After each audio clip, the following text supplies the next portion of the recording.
उनका बहुत बड़ा योगदान ये है, उन्होंने समाज में कॉन्फिडेंस भरा है। आप संत आपने देखे, आप राजस्थान के संत किस टाइम के हैं? राजस्थान के अधिकतर संत उस टाइम के हैं जब राजस्थान युद्धों का सामना कर रहा था। उस युद्धों के टाइम में जब लोगों को लगता होगा कि यार बाहर से कोई बंदा आया और वो सबको धर्म बदल देगा हमारा, तो बाहर से बंदा है वो हमारी कल्चर को समाप्त कर देगा, उस समय कोई एक संत है और वो संत कह रहा है ना, डरने की कोई आवश्यकता नहीं है, हम वापस खड़े होंगे। वो रिवाइवल कर रहे हैं सोसाइटी का। यदि संत नहीं होते तो लोगों का कॉन्फिडेंस कब का ही गायब हो जाता। इन लोगों ने कॉन्फिडेंस भरा, इन्होंने कहा नहीं, अपने मोल्ड कर लेते हैं चीजों को कि भाई आक्रमणकारी आया, मूर्ति को तोड़ गया। अब संत के पास गए कि साहब अपने तो कहते हैं सबसे बड़ा भगवान है, भगवान मूर्ति में, मूर्ति को तो तोड़ दिया। कल उसमें है ना वो कर रहे थे, टॉयलेट कर रहे थे, तो भगवान वाली मूर्ति की तो वैल्यू नहीं समझते साहब। उस संत ने कहा ना ना, अपने आवश्यकता ही नहीं, तो मूर्ति में भगवान थोड़ी है, तो बाटा है, मानो तो फिर ये जो पत्थर पड़ा ना इसमें भी भगवान ही है, अपने तो इसको पूज लो। सोसाइटी में कितना सोच बदल गए वो पूरी तरीके से उनकी कि नहीं, इसके लिए कोई मंदिर जाने की आवश्यकता नहीं है। हमने खूब वर्षों तक खेतों के अंदर हमारे पालिये बना बना के पूजा करती, इसलिए आज दिन तक आप देखोगे, आप कभी नहीं सुनोगे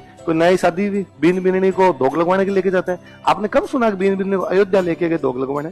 आपने कब सुना कि उनको द्वारिका की यात्रा करवाई जाए, वृंदावन लेके जाया जाए, या आसपास के आपके किसी बहुत बड़े मंदिर में लेके जाया जाए? ना, गांव के पितर भौमिये क्षेत्रपाल जी, वो गांव के अंदर परिंदा परिंदा समझते हो, मटके जहाँ रखते हैं, उसी में हमने 3 ईंटें जचा के 5 टिमकियां लगा कर पूजा कर रखी है कई सालों से। हमने कहा या धोख लगाओ, ये अपना पितर है, ये अपने क्षेत्रपाल जी है, ये अपने भौमियों से महाराज है, ये अपने कोई भैरून जी है, उन सब की करवा रहे हैं। कितनी पीढ़ियों तक उन्होंने इस व्यवस्था को बना के रखी है। और संत नहीं होते ना, संत से गड़बड़ा जाता मामला।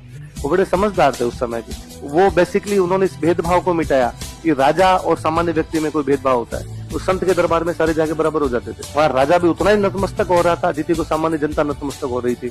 इसलिए लोगों के बीच में वो जो डेकोरम बना हुआ था उसको उन्होंने समाप्त किया।